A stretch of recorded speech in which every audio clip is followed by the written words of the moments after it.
Assalamualaikum warahmatullahi wabarakatuh. Alhamdulillah, puji syukur kami panjatkan kehadirat Allah Subhanahu wa Ta'ala yang telah memberikan nikmat kesehatan serta kesempatan sehingga dapat mengikuti perkuliahan pada hari ini. Salawat dan salam marilah kita hadiahkan kepada Nabi besar Muhammad SAW. Allahumma sholli wa sallim wa barik alaih, yang telah membawa kita dari zaman kegelapan menuju zaman terang-benderang seperti saat ini. Baiklah, dari kami dari kelompok 1 ingin mempresentasikan hasil diskusi kami yang berjudul strategi sample to sample. Sebelum kami mempresentasikan hasil diskusi kami, izinkan saya memperkenalkan anggota kelompok 1. Yang pertama ada saya sendiri, Khairul Anwar, lalu ada Ika Syafitri, lalu ada Fitriana Rahayu Segala. Baiklah, tanpa membuang waktu, materi pertama akan disampaikan saya sendiri.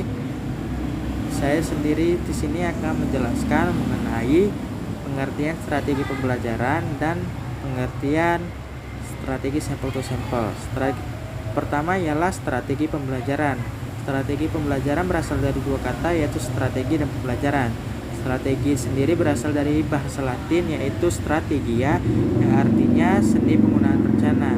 Pembelajaran sendiri diistilahkan sebagai upaya membelajarkan seseorang atau kelompok melalui berbagai upaya dan metode guna mencapai tujuan pembelajaran. Strategi dan pembelajaran. Strategi sendiri berasal dari bahasa Latin, yaitu strategia, yang artinya seni penggunaan rencana.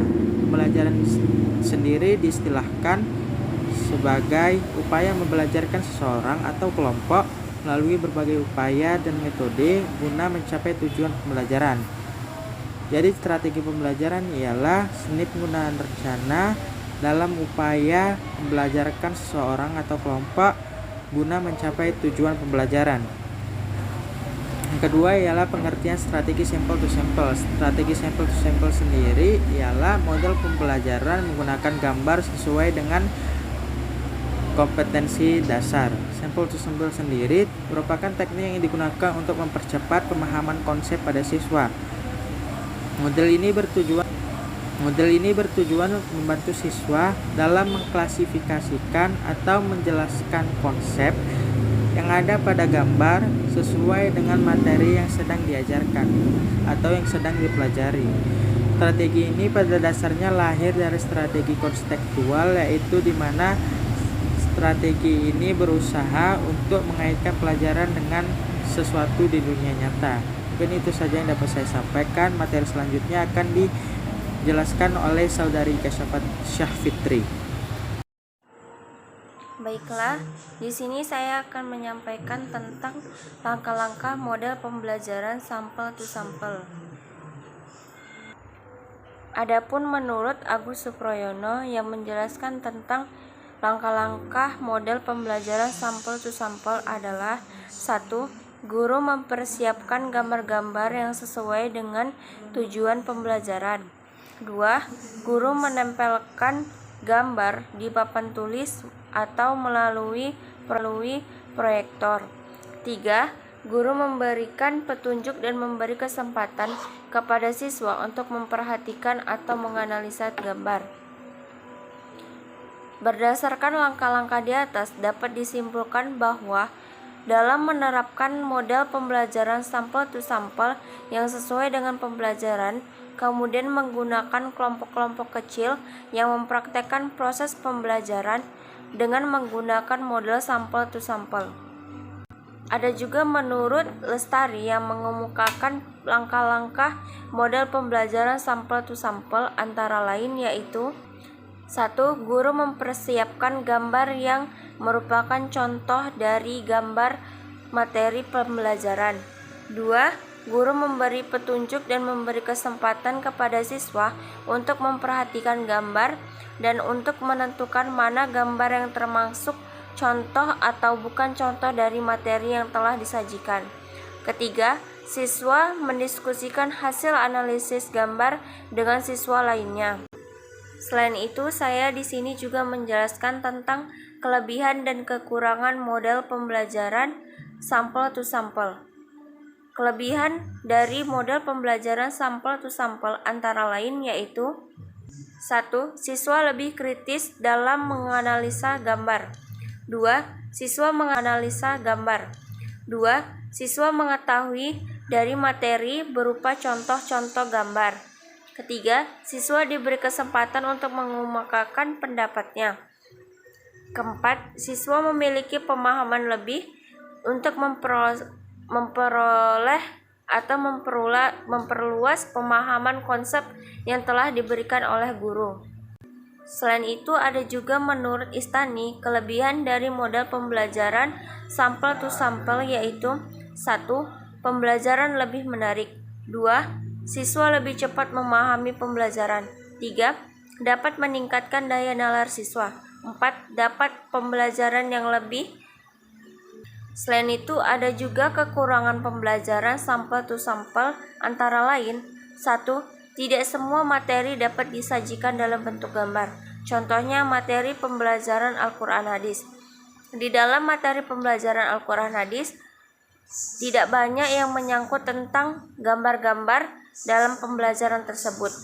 Kedua, memakan waktu yang banyak.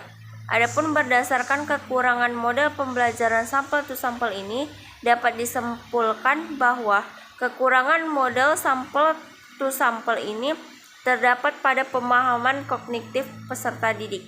Karena peserta didik diberi kesempatan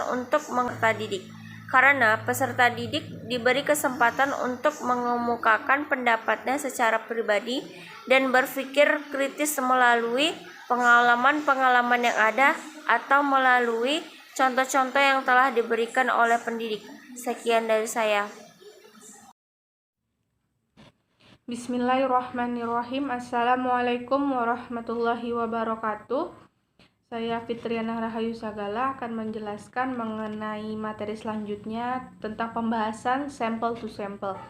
Faktor-faktor yang mempengaruhi penggunaan metode sampel to sampel. Ada 6 faktor yang mempengaruhinya. Yang pertama, faktor tujuan. Kedua, faktor pendidik. Ketiga, faktor peserta didik. Keempat, faktor isi atau materi. Kelima, faktor metode pendidikan. Keenam, faktor situasi lingkungan. Tingkat keberhasilan belajar siswa tidak akan muncul tanpa adanya kesinambungan antara satu faktor dengan faktor lainnya. Adapun strategi yang biasa digunakan bertujuan untuk mempersiapkan siswa secara cepat dengan menggunakan 2 hal, yaitu sampel, materi yang dibahas, dan non-sampel, materi yang tidak sedang dibahas, dan meminta siswa untuk mengklasifikasikan keduanya sesuai dengan konsep yang ada. Metode sampel to sampel dalam dalil Al-Quran, surat Al-Ahzab ayat 21. Bismillahirrahmanirrahim.